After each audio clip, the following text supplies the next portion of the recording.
ముఖ్యంగా మీ మధ్య ఇలా నిలబడి ఈ పవిత్రమైన స్థలంలో పవిత్రమైన మనసులు కలిగిన మనుషుల మధ్య దేవుని వాక్యాన్ని విత్తడానికి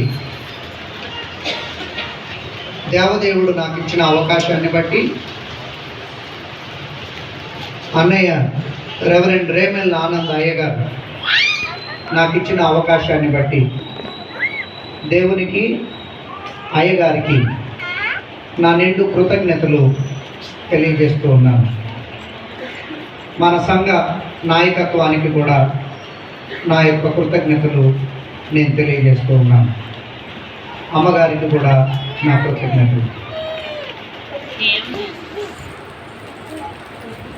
ఈ మందిరానికి దేవుని వాక్యం చెప్పడానికి నేను చాలాసార్లు వచ్చాను. వచ్చిన ప్రతిసారి సొంత మందిరంలోకి వచ్చినట్టుగానే నేను వచ్చాను. దేవుని వాక్యం చెప్పడం కోసమే కాకుండా చాలా సాదాసీదాగా మా యవ్వనస్తులతో పాటు కలిసి కొంచెంసేపు ఇక్కడ కూర్చోవడానికి కూడా నేను చాలాసార్లు వచ్చాను. బైబిల్ క్విజ్ కండక్ట్ చేయడానికి కూడా ఒకసారి నేను వచ్చాను.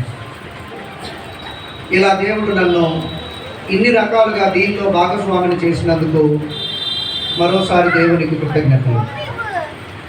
అంతకు మించి నేను ఈ కృతజ్ఞత చెప్పకుండా ఏదో సందేశంతో దాటిపోతే బహుశా నేను దేవుని దృష్టికి అంగీకారయుతమైన వాడిని కాకపోతాను. నేను మీ దగ్గర ఏమీ ప్రత్యక్షంగా సేవ చేయలేదు. ఓ 4 నెలలు చేయలేదు, 4 సంవత్సరాలు చేయలేదు. అయినా నేను చదువుకోవడానికి వెళ్తుంటే మీరందరూ కలిసి నాకు ఒక ల్యాప్టాప్ కొనిచ్చారు. నాకు తెలిసి ఇంత డయాసిస్లో అంత విశాలమైన హృదయం మరొకరికి ఉంటుందని నేను అనుకోవట్లేదు. వెళ్ళేటప్పుడు ఒక షాల్ కప్ ఏమన్నా పంపుతారేమో, లేకపోతే ఒకసారి ప్రసంగానికి పిలిచి అయ్యగారికి ఏదన్నా కానుకిచ్చి పంపిస్తారేమో. కానీ 6 ఏళ్ల క్రితం ల్యాప్టాప్ లాంటి ఒక విలువైన బహుమతి మీరు ఇవ్వడం అంటే 7 ఏళ్ళు అయిపోయింది.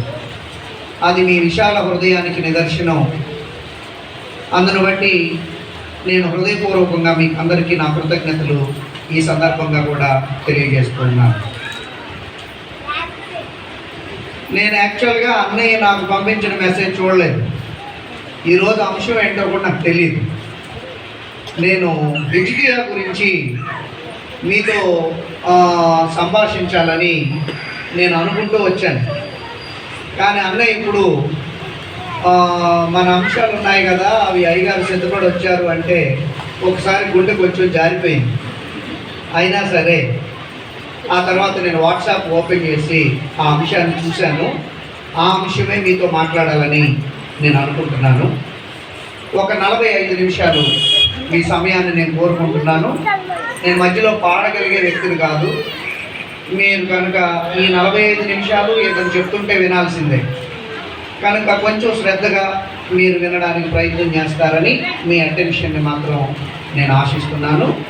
తల వంచండి, ప్రార్థన చేసుకుంటాం.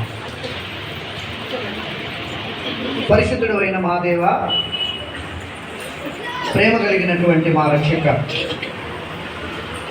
మీ వేద వాక్యం మేము ఎన్నిసార్లు ధ్యానించినా అది మా యొక్క నాలుకకు, మా హృదయానికి ఎంతో రుచికరమైనదిగా ఉంటుంది. జుంటె తేనె దారల కన్నా కూడా అది మధురమైంది. అటువంటి మీ మధురమైన వేద వాక్యాన్ని 6 రోజుల పాటు అంగీకరించిన వివిధ దైవజనుల ద్వారా వినేటువంటి కృప మీరు మాకు ఇచ్చినందుకు, ఈ ఏర్పాటు మా అయ్యగారి ద్వారా నాయకత్వం ద్వారా మీరు చేసినందుకు మీకు కృతజ్ఞతలు. ఈ శుక్రవారమున దీనుడను అయోగ్యుడను అయిన నేను ఈ సంఘం పట్ల కృతజ్ఞతతో నిండిన హృదయముతో ఇక్కడ నిలబడి మీ వాక్యాన్ని విత్తడానికి సమాయత్తమవుతూ ఉన్నాను. మీ ఆత్మను నాకు అనుగ్రహించండి. ఈ వాక్యాన్ని వివరించేటప్పుడు నాకు మెలకువను ఇవ్వండి. ఈ వాక్యాన్ని ఆలకించేటప్పుడు మీ బిడ్డల హృదయాలలో చక్కని సంసిద్ధత మీరు దయచేయండి. యేసు నామమున వేడుకొనుచున్నాము తండ్రి, ఆమేన్. ప్రియమైన దేవుని వారలారా, ఒకసారి మీరందరూ మీ బైబిల్ ఓపెన్ చేయండి. మత్తయి సువార్త 3వ అధ్యాయం 13వ వచనం నుండి 17వ వచనం వరకు నేను చదువుతాను. మీరందరూ ఒకసారి శ్రద్ధగా ఆలకించండి. మత్తయి సువార్త 3వ అధ్యాయం 13వ వచనం నుండి. ఆ సమయమున యోహాను చేత బాప్తిస్మము పొందుటకు యేసు గలిలయ నుండి యోర్దాను దగ్గరనున్న అతని యొద్దకు వచ్చెను. అందుకు యోహాను, నేను నీ చేత బాప్తిస్మము పొందవలసిన వాడనై ఉండగా నీవు నా యొద్దకు వచ్చుచున్నావా అని ఆయనను నివారింపచూచెను. గాని యేసు, ఇప్పటికి కానిమ్ము, నీతి యావత్తు ఎలాగు నెరవేర్చుట మనకు తగి ఉన్నదని అతనికి ఉత్తరమిచ్చెను గనుక అతడు అలాగు కానిచ్చెను. యేసు బాప్తిస్మము పొందిన వెంటనే నీళ్లలో నుండి ఒడ్డునకు వచ్చెను. ఇదిగో ఆకాశము తెరవబడిను, దేవుని ఆత్మ పావురములవలె దిగి తన మీదికి వచ్చుట చూచెను. మరియు ఇదిగో ఈయనే నా ప్రియ కుమారుడు, ఈయనందు నేను ఆనందించుతున్నానని ఒక శబ్దము ఆకాశము నుండి వచ్చెను. ఇంకా వాక్యం వినండి. మనం చదివిన ఈ లేఖన భాగంలో ఏం జరుగుతుందో క్రైస్తవులుగా మీరందరూ తెలియని వారు కాదు. బాప్తిస్మం ఇచ్చి యోహాను యేసుక్రీస్తుకు మార్గాన్ని సిద్ధపరచడానికి ముందుగా వచ్చినటువంటి దైవదూత. అతని రాకడ గురించి కూడా ముందుగానే ప్రవక్తలు వారి ప్రవచనాలలో రచించారు. అరణ్యంలో కేకలు వేయు ఒకని శబ్దము అనే ప్రవచనాన్ని చెప్పారు. అతడు మిడతలు తింటాడు, అడవి తేనె అతనికి ఆహారంగా ఉంటుంది. సర్ప సంతానమా, రాబో ఉగ్రతను గురించి మిమ్మల్ని హెచ్చరించిన వాడెవడు అంటూ ఆయన ఏలియా వంటి ఆత్మ కలిగిన వాడై అరణ్యంలో కేకలు వేస్తాడు అంటూ బాప్తిస్మం ఇచ్చి యోహాను జన్మను గురించి ప్రవక్తల ప్రవచనాలలో ముందుగానే రచించారు. వాళ్ళు రచించినట్లుగానే యేసుక్రీస్తు ఇంకా ఈ లోకంలో జన్మించడానికి కాలం ఎప్పుడైతే సంపూర్ణమైందో ఆ సమయాన యాజకుడైన జకరయ, ఆయన సతీమణి ఎలీజబెతులకు వారి వృద్ధాప్యంలో యోహాను జన్మించారు. జన్మించిన తర్వాత వారి పర్యవేక్షణలో చాలా అద్భుతమైన పరిపక్వత కలిగిన వాడుగా, ఒక ఆధ్యాత్మిక కొదమ సింహంలా అతను ఎదిగాడు. దానికి బాల్యంలోనే బీజం పడింది. అతను గర్భంలో ఉండగానే మరియ తల్లి కూడా యేసును గర్భంలో ధరించింది. ఎలీజబెత్ దగ్గరకు వెళ్ళి వందనవచనం చేసిన వెంటనే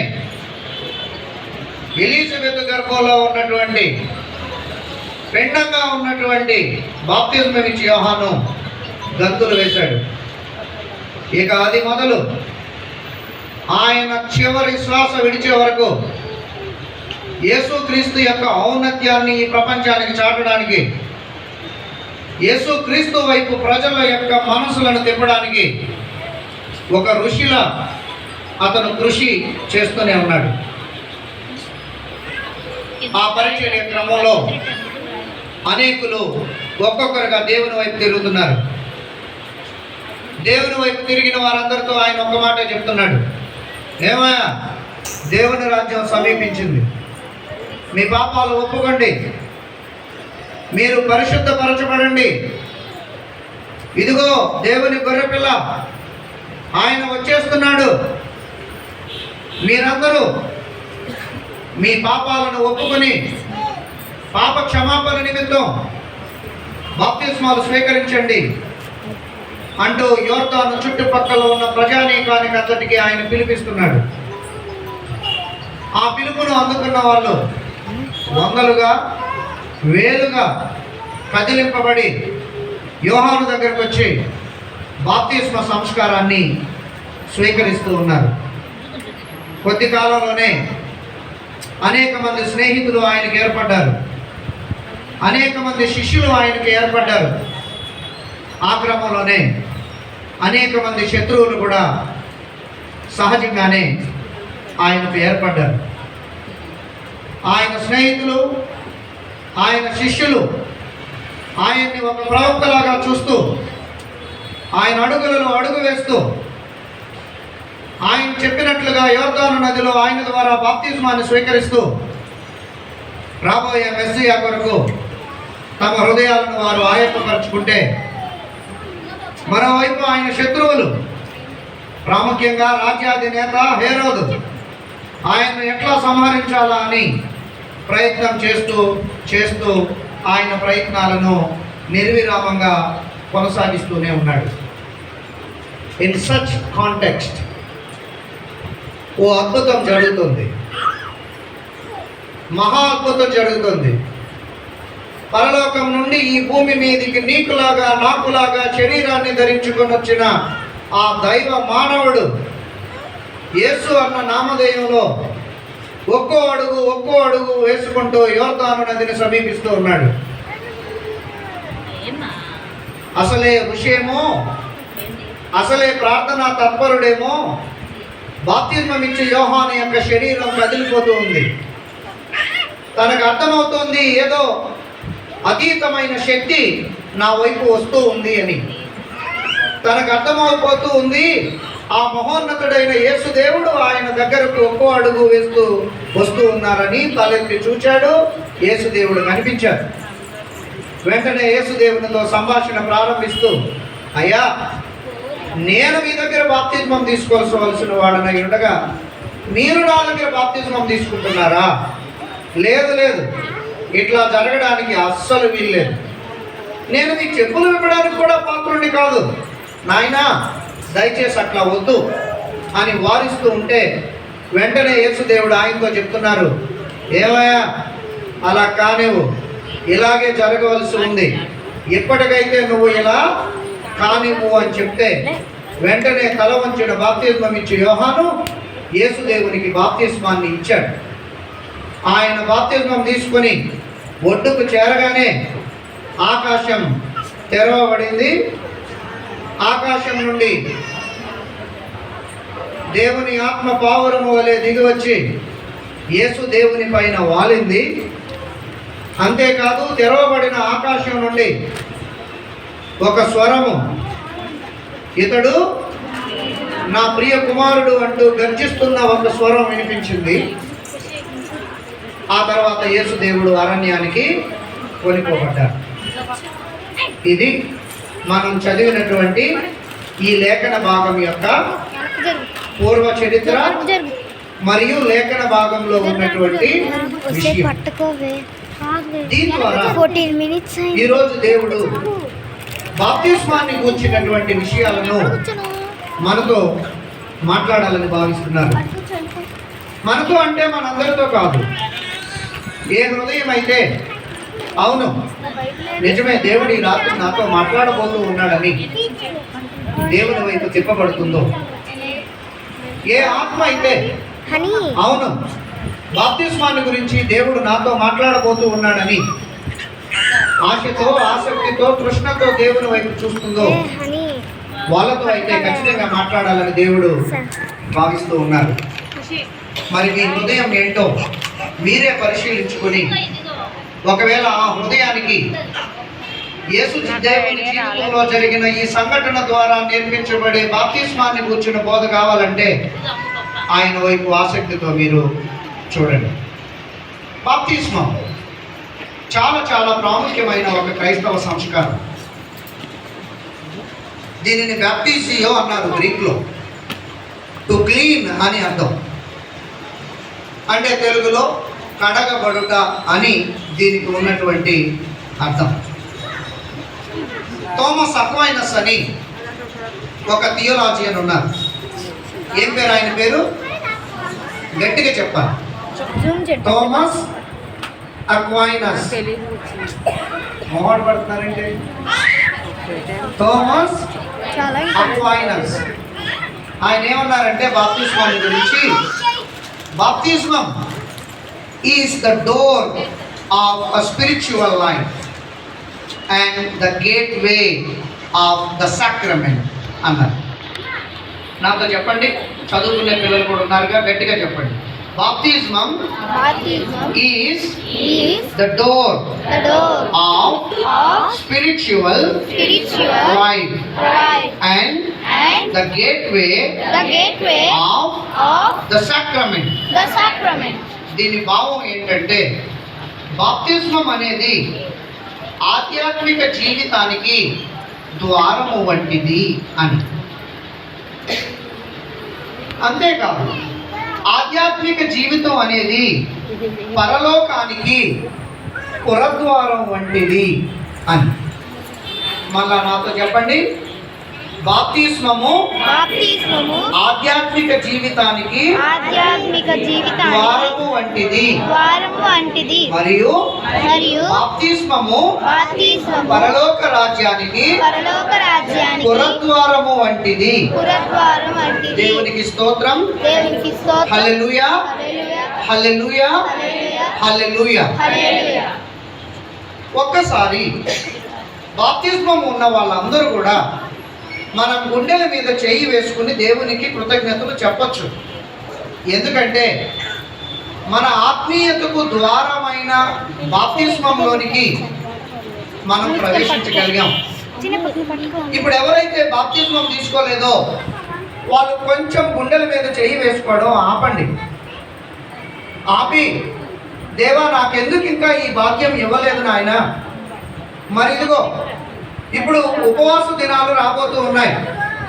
ఆ 40 రోజులు నన్ను సిద్ధం చేసి, అయ్యా మరి నాకు కూడా ఈ ఆత్మీయతలోనికి బాప్తిస్మం ద్వారా మీరు ఆహ్వానాన్ని పలకండి నాయన అంటూ ఒకసారి దేవుణ్ణి మీరు అడగండి. బాప్తిస్మం లేకుండా ఆత్మీయతలోనికి మనకు ప్రవేశము లేదు. ఎందుకంటే ఆధ్యాత్మిక జీవితానికి ద్వారము బాప్తిస్మమే. అలాగే బాప్తిస్మం తీసుకున్న వాళ్ళందరూ గుండెల మీద చేయి వేసుకుని దేవునికి కృతజ్ఞతలు చెప్పండి. ఎందుకంటే దేవుడు ఈ బాప్తిస్మం అనేటువంటి పురద్వారం ద్వారా పరలోక రాజ్యానికి ప్రవేశించేటువంటి అర్హత, భాగ్యము నీకు ప్రసాదించారు. ఎవరికి దొరుకుతుంది ఈ భాగ్యం? ఎన్ని తపస్సులు చేస్తే దొరుకుతుంది ఈ భాగ్యం? ఎంత ఖర్చు పెడితే మాత్రం దొరుకుతుంది ఈ భాగ్యం? ఏం చేసినా దొరకదు. కానీ బాప్తిస్మం ద్వారా దొరుకుతుంది.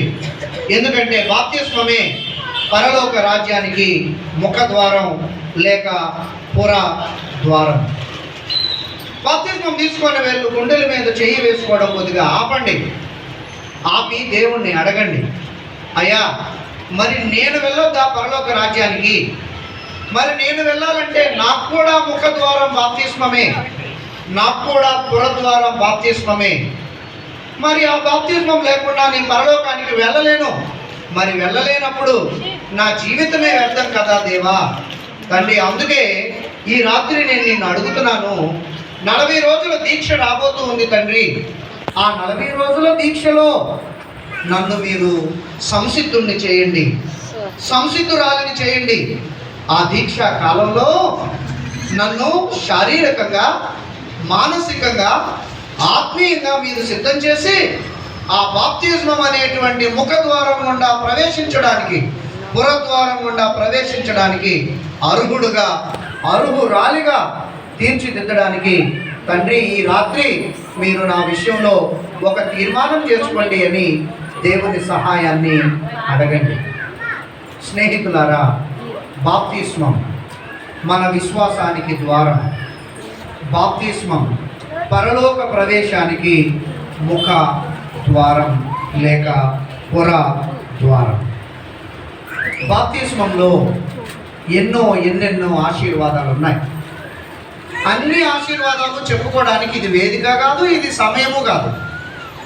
మనం ఒక లేఖన భాగాన్ని చదివాం కదా, ఆ లేఖన భాగంలో 4 ఆశీర్వాదాలు ఉన్నాయి. ఆ 4 ఆశీర్వాదాలు మీతో పంచుకోవాలని దైవాత్మ ప్రేరణ ఈ రాత్రి నాకు ఉంది.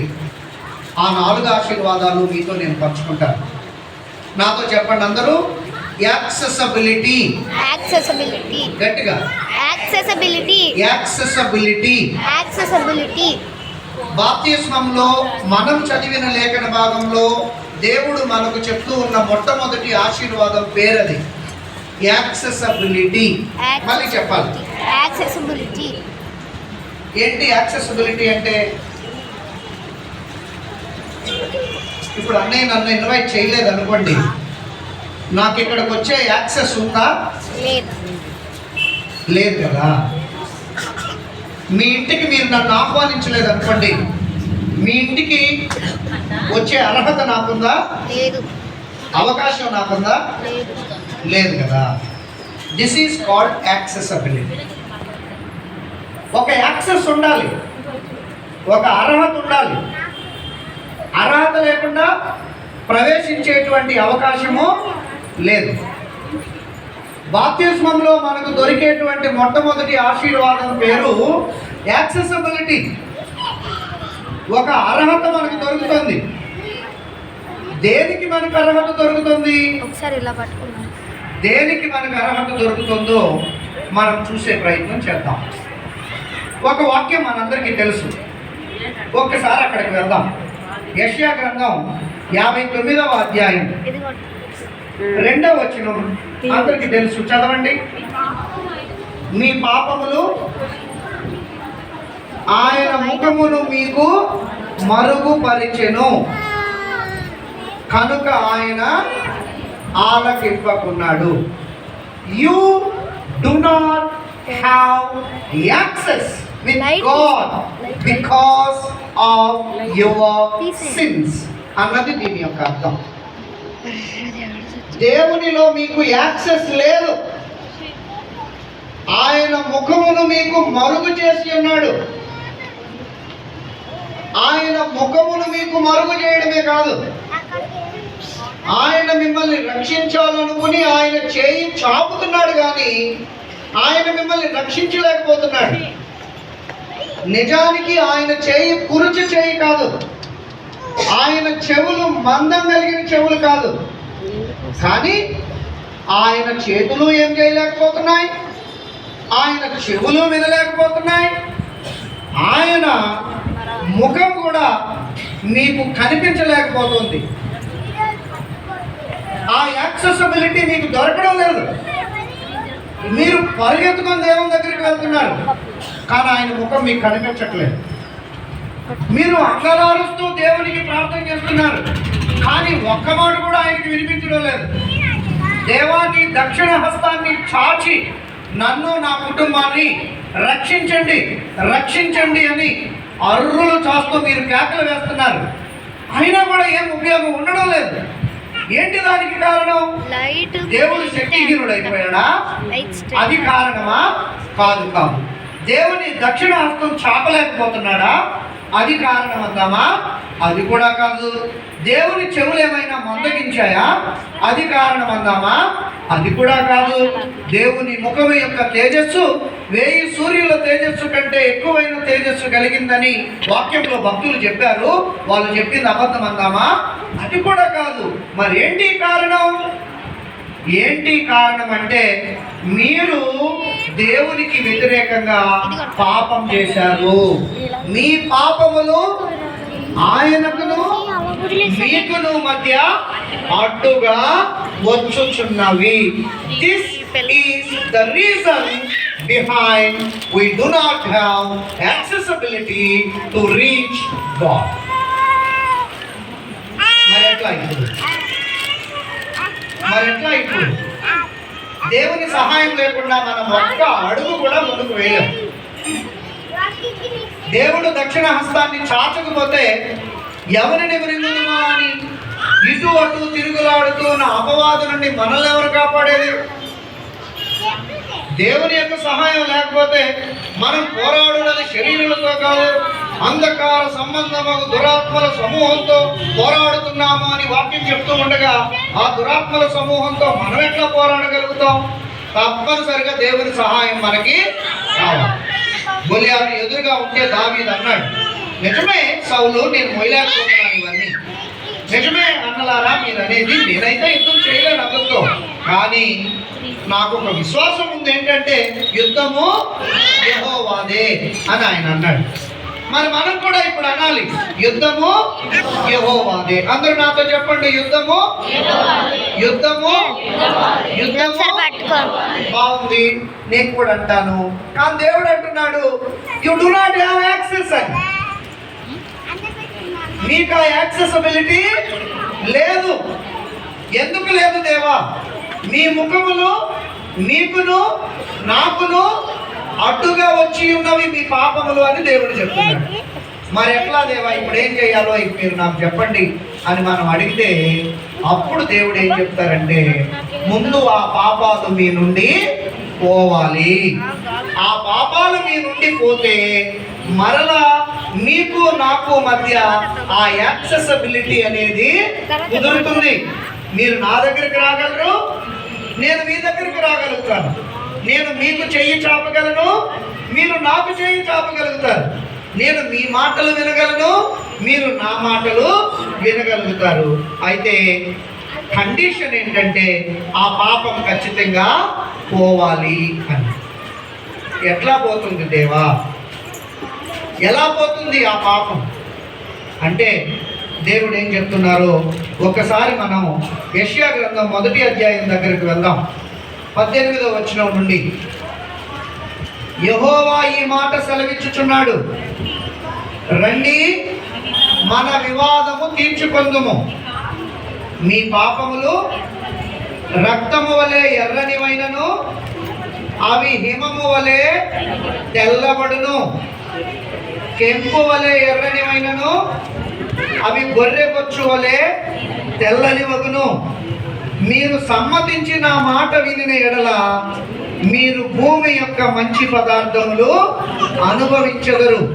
సమ్మతింపక తిరగబడిన ఎడల నిశ్చయముగా మీరు ఖడ్గము పాలగుదురు. యెహోవా ఈలాగుననే సెలవిచ్చుచున్నాడు. స్నేహితులారా, దేవుడు ఈ రాత్రి ఆహ్వానిస్తున్నారు. యాక్సెసిబిలిటీ కోల్పోయిన నిన్ను నన్ను దేవుడు ఆహ్వానిస్తున్నారు. రండి, మీ పాపములు ఎంత ఎర్రగా ఉన్నా వాటిని నేను తెల్లగా చేస్తాను. రండి, మన వివాదాన్ని తీర్చుకుందాం. మీరు నా మాట విని సమ్మతించి నా వైపు తిరిగారా, మీరు బ్రతుకుతారు. లేని ఎడల మీరు ఖడ్గము పాలగుదురు అని ఒక హెచ్చరిక ఈ రాత్రి దేవుడు చేస్తూ ఉన్నాడు. చేస్తూ దేవుడు హృదయ పరితాపంతో నిన్ను నన్ను ఆహ్వానిస్తూ ఉన్నాడు. హృదయ పరితాపంతో అనే ఈ మాటలు నేను ఎందుకు వాడుతున్నానంటే, ఈ మాటలు దేవుడు మాట్లాడేటప్పుడు హృదయంలో ఒకలాంటి భావోద్వేగాన్ని కలిగి ఉన్నాడు. అది ఎటువంటి భావోద్వేగం అంటే, ఒకవేళ మన కన్న బిడ్డలు దారి తప్పు తిరుగుతూ ఉంటే మనం మన కన్న బిడ్డలతో ఎలా మాట్లాడతామో అలా దేవుడు ఇక్కడ మాట్లాడుతున్నాడు. ఆ దేశ పౌరులు దారి తప్పు తిరుగుతూ ఉంటే కోర్టు మాట్లాడే భాష వేరు. కన్న బిడ్డలు దారి తప్పు తిరుగుతుంటే తల్లిదండ్రులు మాట్లాడే భాష వేరు. ఒక్కోసారి భాష ఒకటే అవుతుందేమో కానీ భావోద్వేగం మాత్రం వేరువేరుగా ఉంటుంది. లా ఎట్లా చెప్తుందంటే, ఎవడయా నిన్ను వాడిని చంపమన్నాడు, నీకు యావజ్జీవ కారాగార శిక్ష విధిస్తున్నాను అని రాసి సంతకం పెట్టించేస్తారు. కానీ అంత తేలిగ్గా తల్లిదండ్రులు శిక్ష అనేది వేయలేరు. తల్లిదండ్రులకు ఒక భావోద్వేగం ఉంటుంది. ఆ భావోద్వేగాన్ని దేవుడు ఈరోజు నీ ముందు నా ముందు వ్యక్తం చేస్తున్నాడు. ఏమంటున్నాడు? నేను పిల్లలను కని పెద్దవారినిగా చేసింది, కానీ వారు నా మీద తిరుగుబాటు చేసి ఉన్నారు. ఎద్దు తన కామందును ఎరుగును, తన సొంతవాని తోటి తెలుసుకొనును, ఇశ్రాయేలునకు తెలివి లేదు, నా జనులు యోచింపరు. చాలు. ఇది ఇమోషన్, భావోద్వేగంతో దేవుడు ఆనాటి ప్రజల్ని, ఈనాటి మనల్ని కూడా, మీరు నా పిల్లలు, నేను మిమ్మల్ని కన్నాను, నేను మిమ్మల్ని పెంచాను, నేను మిమ్మల్ని పెద్దవారుగా చేశాను, కానీ మీరెందుకు నా మీద తిరగబడ్డారు? మీరెందుకు నన్ను ఎరగడం లేదు?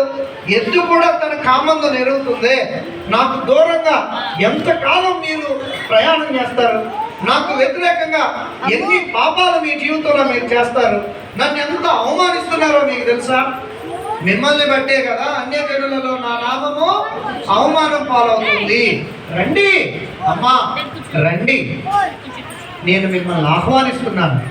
మీ పాపములు ఎంత ఎర్రనివైనా ఇదిగో రండి, మిమ్మల్ని నేను తెల్లగా మారుస్తాను అని దేవుడు ఆహ్వానిస్తూ, ఆ యాక్సెసిబిలిటీ ఎలా సంపాదించుకుంటామో దేవుడు చెప్తున్నాడు. ఇప్పుడు ఈ హృదయం నా హృదయం, ఇక్కడ ఎవరెవరి హృదయం అయితే, దేవా నీ మాట నేను వింటున్నాను, నీ ఆహ్వానాన్ని నేను అంగీకరిస్తున్నాను అని ఆయన దగ్గరకు వస్తారో, ఇప్పుడు మీరు యోర్దాను దగ్గరకు వచ్చారు అని అర్థం. ఆ యోర్దానులో యేసు, బాప్తిస్మం ఇచ్చే యోహాను ఇద్దరూ నిలబడున్నారు.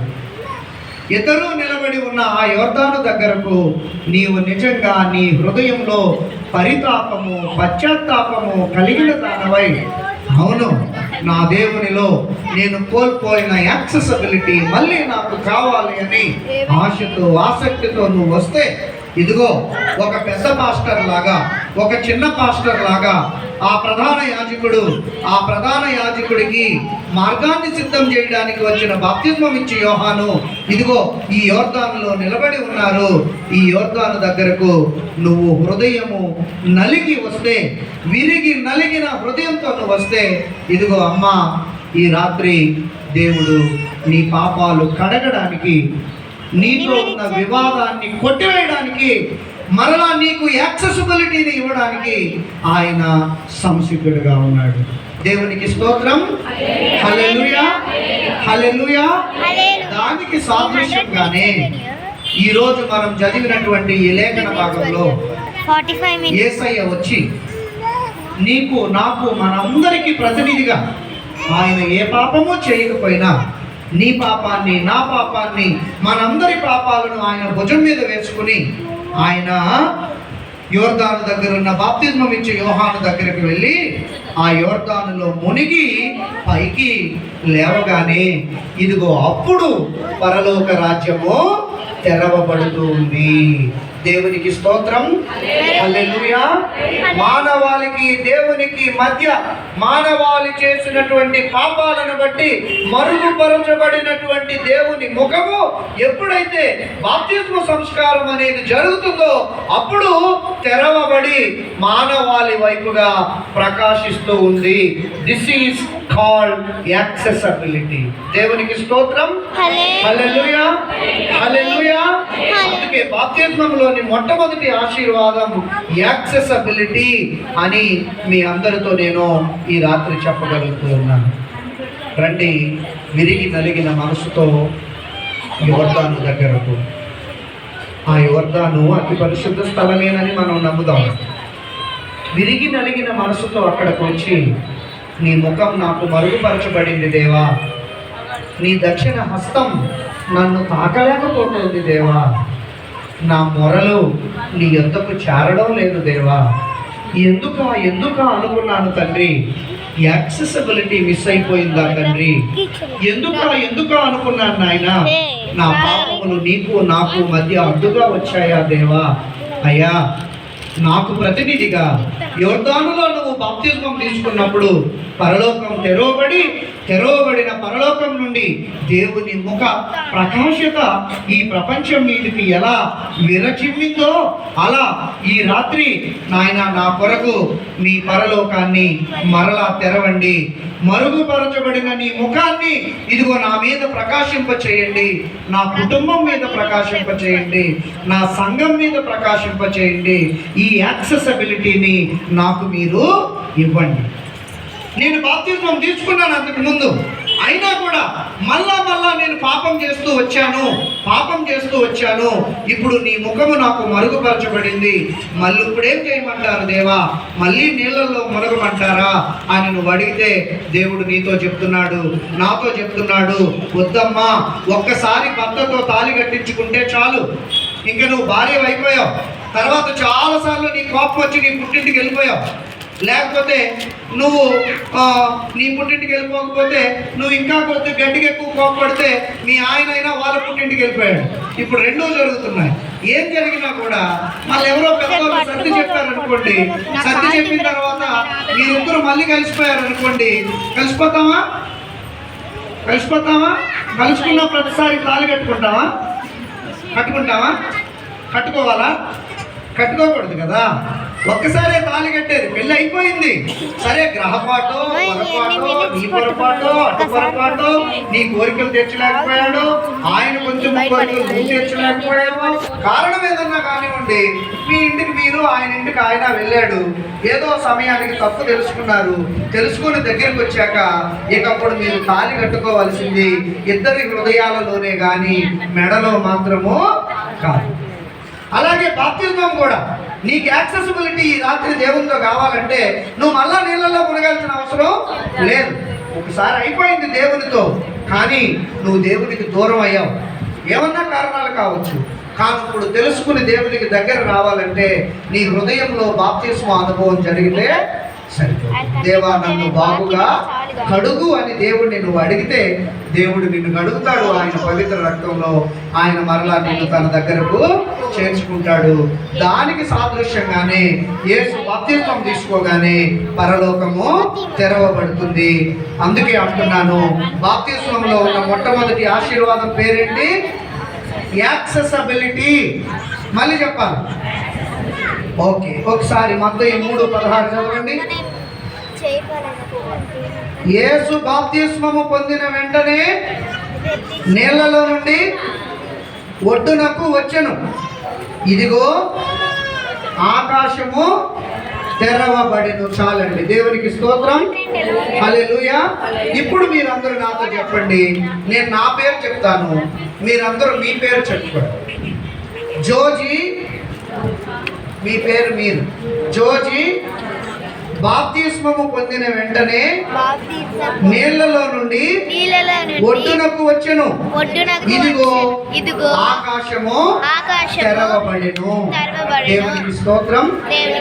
రాత్రి నీ హృదయంలో నా హృదయంలో బాప్తిస్మ సంస్కార అనుభవం జరగగలిగితే, అదేంటో ఇప్పుడు వరకు చాలా చెప్పుకున్నాం మనం.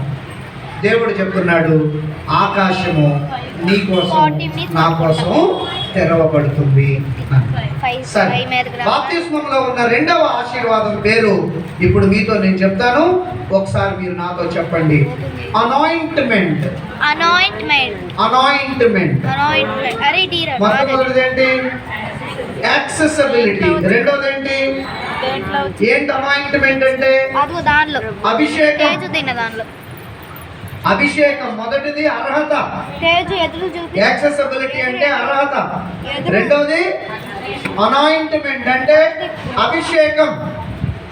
ప్రియమైన స్నేహితులారా, బాప్తిస్మంలో ఉన్న రెండవ ఆశీర్వాదం ఇది.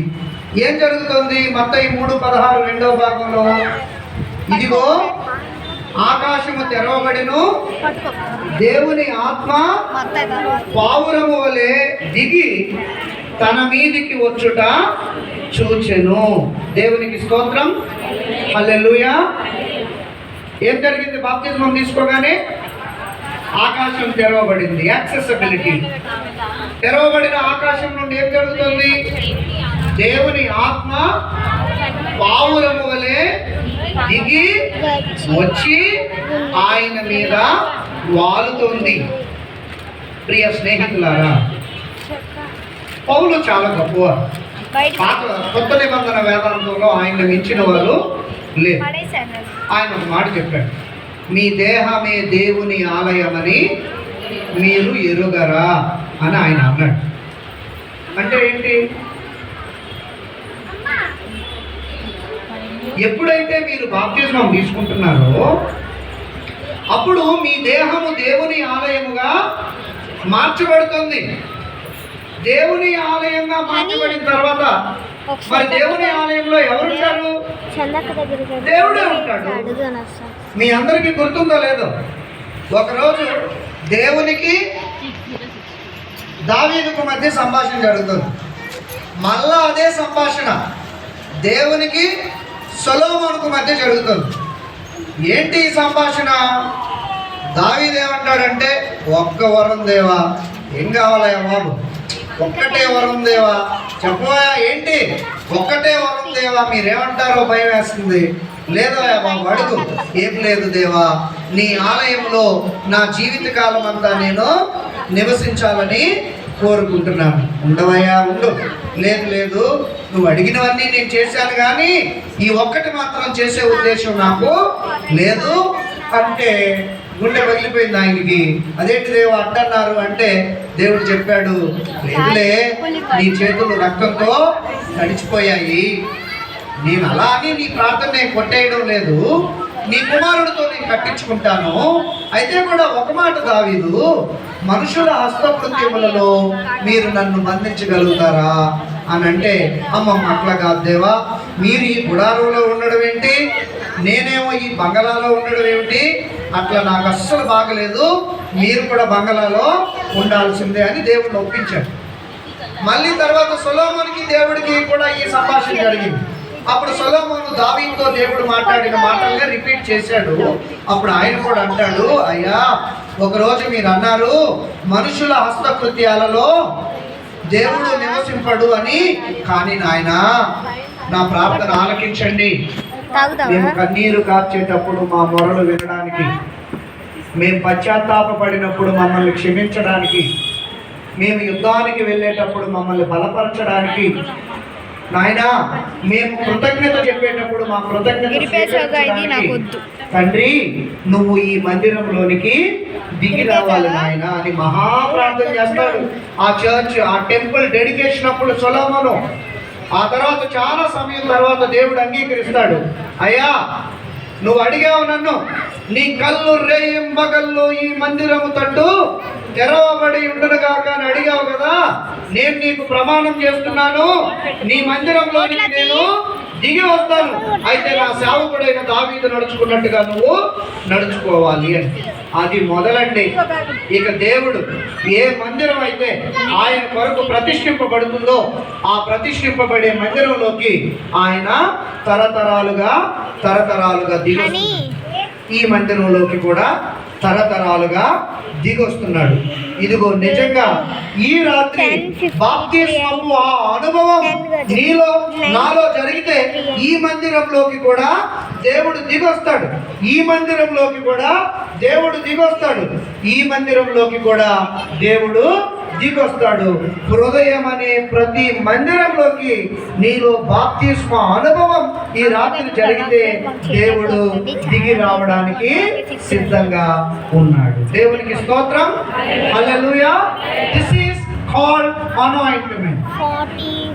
దేవుని ఆత్మ పావురం రూపంలో బాప్తిస్మాన్ని స్వీకరించి ఒడ్డుకు వచ్చిన యేసు మీదికి ఎట్లా దిగొచ్చిందో ఈ రాత్రి నిజంగా దేవుని పిలుపును ఆలకించి, నా పిల్లలారా, చెరుపు చేయు ప్రజలారా, మీరు నన్ను ఎందుకు ఎరగడం లేదు, నా మీద ఎందుకు తిరుగుబాటు చేస్తున్నారు, రండి మీ పాపాలు మీరు కడుక్కోండి అని ప్రభువు ఆహ్వానిస్తూ ఉన్నటువంటి ఈ వేళ నిన్ను నీవు శుద్ధి చేసుకొని దేవునితో మరలా విడదీయరాని బంధాన్ని ఏర్పాటు చేసుకోవాలని ఈ రాత్రి లోకానికి దూరమై ఈ లోకాన్నంతటినీ సృష్టించిన యేసుకు దగ్గర కావాలనే తీర్మానం చేసుకుంటే మొట్టమొదట యాక్సెసిబిలిటీలో నీకు భాగ్యాన్ని దేవుడిస్తాడు.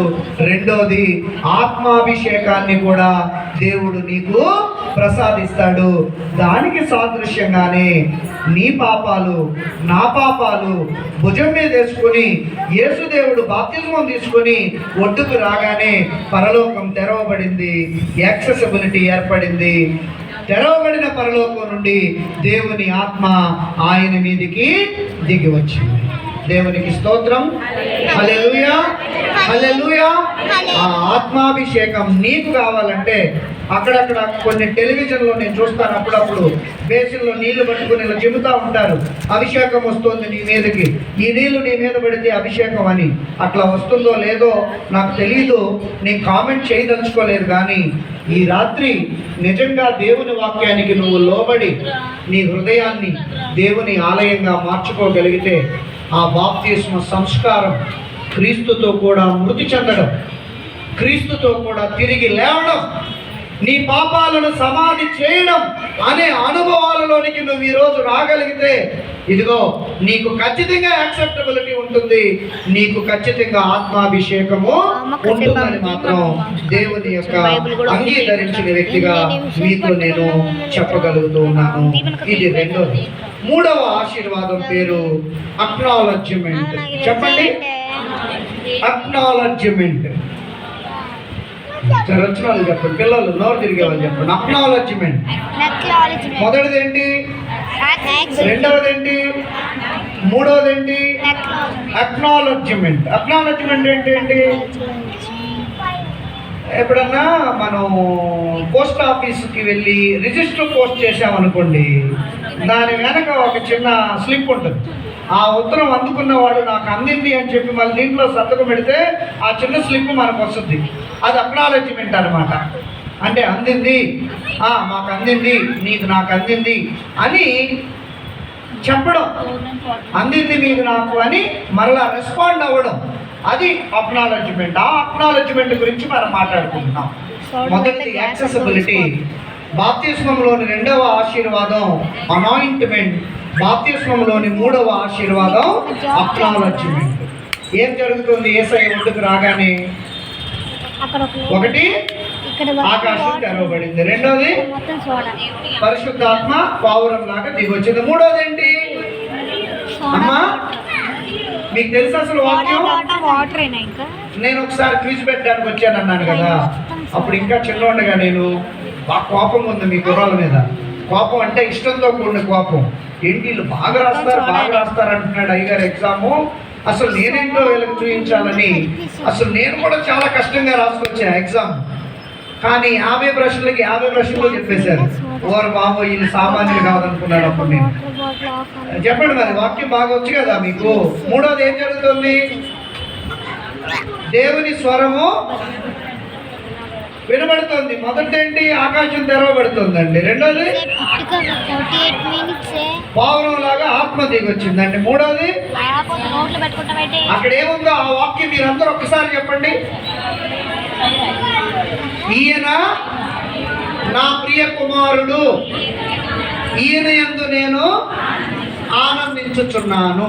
సరే ఇప్పుడు నా వెనక చెప్పండి, వెనకున్న వాళ్ళు కూడా చెప్పండి. ఈయన, ముందు అస్సలు చెప్పదు, వెనుకున్న వాళ్ళు చెప్పండి. ఈయన నా ప్రియ కుమారుడు, ఈయన యందు నేను ఆనందించుచున్నాను.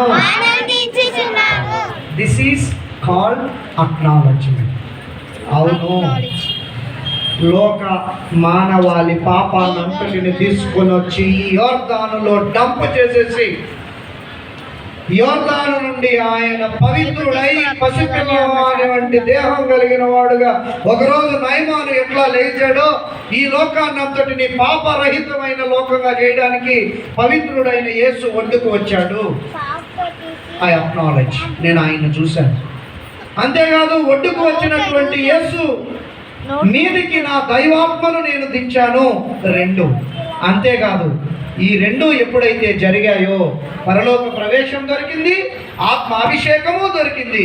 ఈ రెండు దొరికినప్పుడు ఇప్పుడు నేను గుర్తిస్తున్నాను. ఏమని గుర్తిస్తున్నానంటే, ఈయన నా ప్రియ కుమారుడు, ఈయన యందు నేను ఆనందిస్తున్నాను. దేవుని అక్నాలెడ్జ్మెంట్ నీకు కావాలా? దేవుని అక్నాలెడ్జ్మెంట్ నాకు లేకపోతే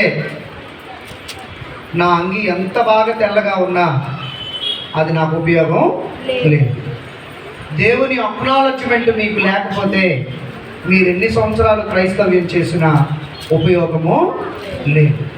దేవుని అక్నాలెడ్జ్మెంట్ కావాలి. దేవుని అక్నాలెడ్జ్మెంట్ కావాలంటే అది బాప్తిస్మం ద్వారానే జరుగుతుందని మనకు చెప్పడానికి యేసుక్రీస్తు ప్రభు ఈ బాప్తిస్మ సంస్కార అనుభవ ఘట్టంలో ఈ అక్నాలెడ్జ్మెంట్ని 3వ ఆశీర్వాదంగా మనకి చూపిస్తుంది.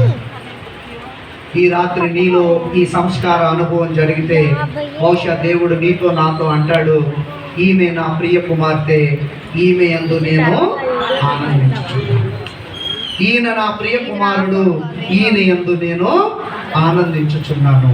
ఈ అక్నాలెడ్జ్మెంట్ దొరకకపోతే మనం దేవుని రాజ్య ప్రవేశము ఖచ్చితంగా చేయాలి. ఎందుకంటే ఒక డెమో చేసి చూపించాడు యేసయ్య. పరలోకంలోకి వెళ్ళాక ఏం జరుగుద్ది అంటే, ఇటువైపు కొద్దిమంది ఉంటారు, ఇటువైపు కొద్దిమంది ఉంటారు, వాళ్ళు కొంతమంది వస్తారు. అప్పుడే ఈ నరకంలోనికి నువ్వు వెళ్ళు, అక్కడ అగ్ని ఆరదు, పురుగు చావదు, యుగ యుగములు నీవు దాంట్లో ఈ యొక్క పనిష్మెంట్ ని అనుభవించాలని దేవుడు చెప్తారంట. కనుక ప్రియ స్నేహితులారా, 3వ ఆశీర్వాదం పేరేంటంటే అక్నాలెడ్జ్మెంట్. బాప్తిస్మ సంస్కారం ద్వారా నిన్ను తన కుమారుడుగా, తన కుమార్తెగా దేవుడు అంగీకరించడం. పౌలే చెప్తారండి, ఆయన రోమపత్రికలో చెప్తారు. ఇక ఎక్కువ రెఫరెన్స్లు నేను చెప్పను, సందేశం అవజేస్తాను. రోమపత్రిక దగ్గరికి రండి. మీరు 8వ అధ్యాయం 13వ వచనం నుండి చదవండి. మీరు శరీరానుసారముగా ప్రవర్తించిన ఎడల చావవలసిన వారయ్యుందురు గాని ఆత్మచేత శారీరక క్రియలను చంపిన ఎడల జీవించెదరు. దేవుని ఆత్మచేత ఎందరు నడిపింపబడుదురో